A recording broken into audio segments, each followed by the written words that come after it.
Solitude in the wilderness has always been my sanctuary.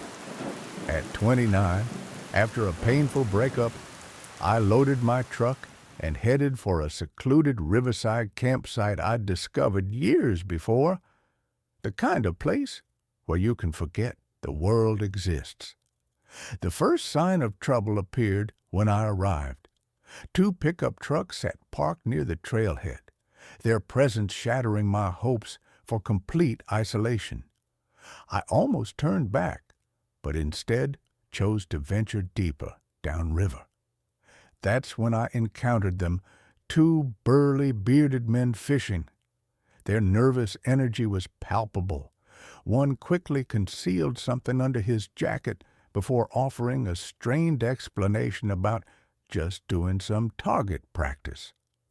Something felt wrong, so I established my camp well away from them. Hours later, as dusk fell, I spotted one of the men across the riverbank. He called out, asking my name.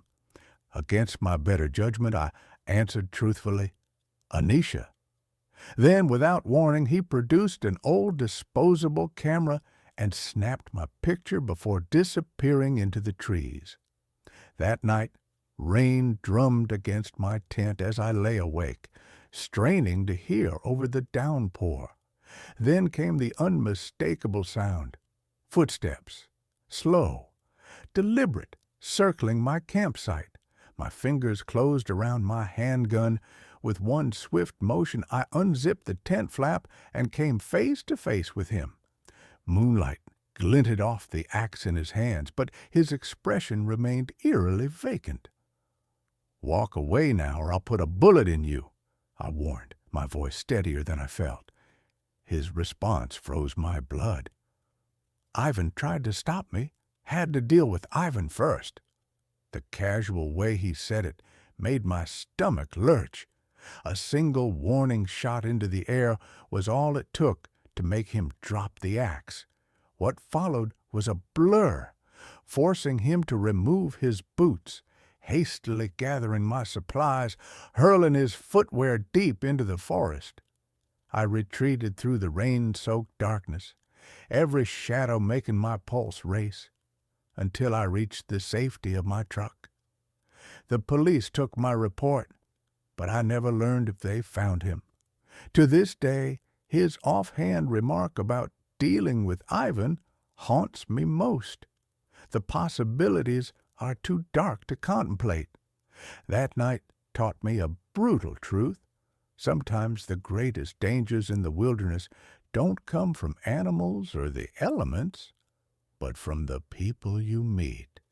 And sometimes the difference between life and death is the weight of a loaded gun in your hand.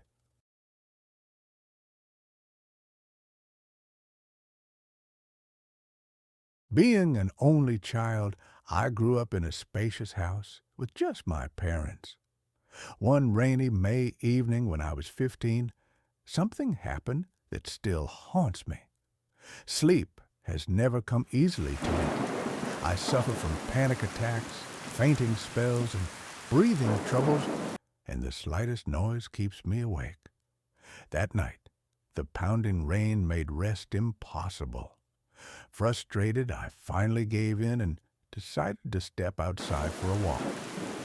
Our neighborhood was safe, and the nearby park was always well lit, so my parents never minded me wandering at odd hours.